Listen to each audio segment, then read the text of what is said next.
Halo teman-teman, ketemu lagi dengan saya Tanto Prihartanto di channel Bestari Web TV. Hari ini saya mau nyoba terbangin DJI Avata 2 ya di pesawahan sini ya. Di pesawahan di bawah Sutet.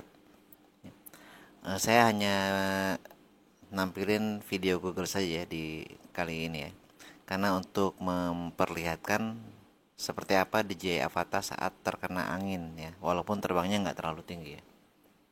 Jadi untuk tampilan drone-nya yang sudah di stabilizing dengan Rocksteady nggak saya tampilkan, hanya tampilan Google saja. Oke. Kemudian mudah-mudahan juga nanti di lain waktu ya, karena ini sudah saya color grading ya, saya akan bahas juga gimana caranya supaya apa color gradingnya ya atau warnanya bagus ya. Walaupun sebenarnya warna yang saya racik di CapCut ini bukan warna yang paling bagus ya, tapi setidaknya memperbaiki hasil dari rekaman video asli supaya warnanya lebih muncul, supaya langitnya lebih detail ya. Ya, kondisi angin di pesawat ini seperti Anda lihat di daunan di bawah itu ya. Lumayan gede ya, lumayan kencang ya. Dan burung juga banyak yang ngikutin ya di atas nih. Burung-burung walet pada ngikutin ya. Kemudian drone juga sering goncang ya, kanan kiri itu artinya dia sedang menahan angin ya. Kalau angin datang dari kiri dia akan miring ke arah kanan. Oh sorry, kalau dari arah kiri dia akan miring ke arah kiri ya untuk melawan ya. Dan kalau saat angin datang dari arah kanan dia akan miring ke arah kanan untuk melawan. Supaya posisinya tetap ya, karena yang namanya drone pabrikan seperti ini ya di mode sport ataupun mode normal, dia akan berusaha mempertahankan posisi dengan cara memiring-miringkan badannya ya supaya supaya bisa bertahan di posisi tersebut ya. Altitude hold atau horizon apa atau position hold memang seperti itu ya. Beda halnya dengan kalau kita main di mode manual ya. Kalau terkena angin, drone hanya akan mempertahankan posisi kemiringan ya. Jadi kemiringan yang bertahan, tapi posisinya dia akan geser. Jadi posisinya geser tapi kemiringannya stabil. Dan hasil videonya justru lebih bagus ya yang seperti itu dibanding dengan dia mempertahankan posisi dengan drone yang miring-miring seperti ini malah jadi pusing ya. Jadi arti stabil di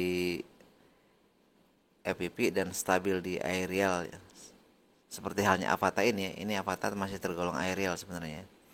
Karena dia ada position holdnya, ada altitude holdnya. Itu beda ya definisinya. Kalau orang-orang aerial menyebut definisi stabil itu drone-nya diem di satu titik, nggak goyang. Nah, mereka sebut itu sebagai stabil. Tapi kalau drone FPV, stabil itu ya nggak goyang ya. Drone-nya nggak goyang-goyang, videonya smooth.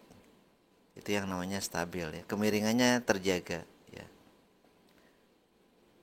Jadi walaupun tanpa menggunakan gimbal, tanpa menggunakan stabilizer ya, di drone FPV rakitan atau di mode manual itu akan lebih smooth ya, walaupun nggak ada gimbalnya ya, walaupun nggak ada stabilizernya, dan walaupun nggak pakai ace itu akan lebih smooth dibanding dengan apa kalau kita masang kamera yang ada ace-nya di drone aerial ya, tetap akan goncang.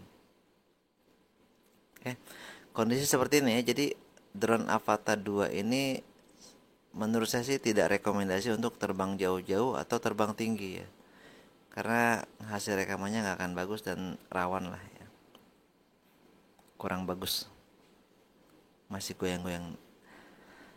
Kecuali kalau Anda sudah mahir di mode manual mungkin bisa ya dibawa jauh. Tapi kalau masih di mode normal atau mode sport kurang bagus. Nah, H itu ya, ada H di tadi. Itu adalah home point ya, home point. Oke, sekalian saya jelaskan beberapa ini ya, beberapa OSD yang bisa tampil ya, saya jelaskan. Mulai dari kiri bawah ya. Ada huruf S, itu tandanya adalah kita ada di mode sport ya, mode sport.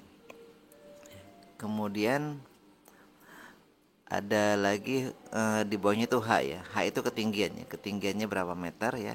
Dan di atasnya itu kecepatan ke arah vertikal. Kemudian berikutnya lagi D itu adalah jarak dari home point. Jarak dari home point berapa meter, dan di atasnya adalah kecepatan mendatar. kecepatan arah mendatar ya.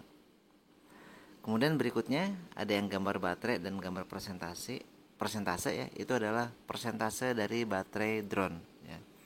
Dan nilai berikutnya berapa menit berapa detik itu adalah sisa ya, sisa lama penerbangan atau sisa flight time yang mungkin ini secara perhitungan bisa dicapai oleh baterai dengan kapasitas sekian persen ya.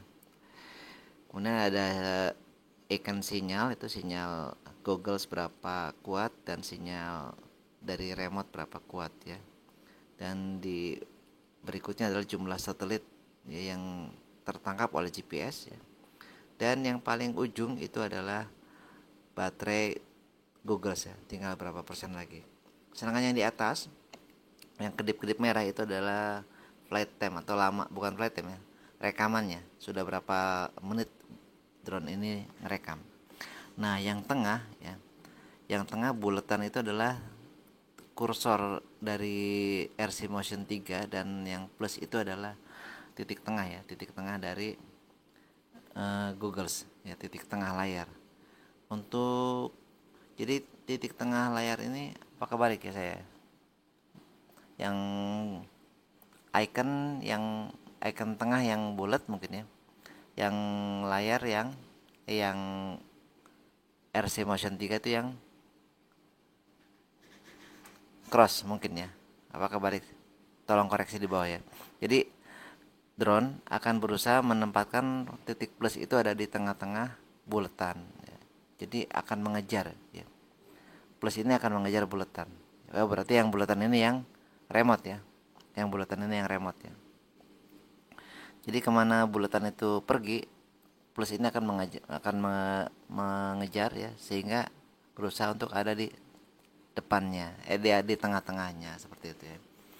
Oke, cukup sampai di sini ya. Jika ada pertanyaan, kritik atau saran silakan tulis di kolom komentar. Ini saya hari pertama landing di tangan nih. Ya mudah-mudahan bisa.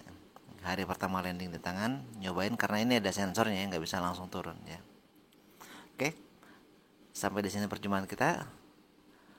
Wassalamualaikum warahmatullahi wabarakatuh. Yang belum like silakan like dan subscribe.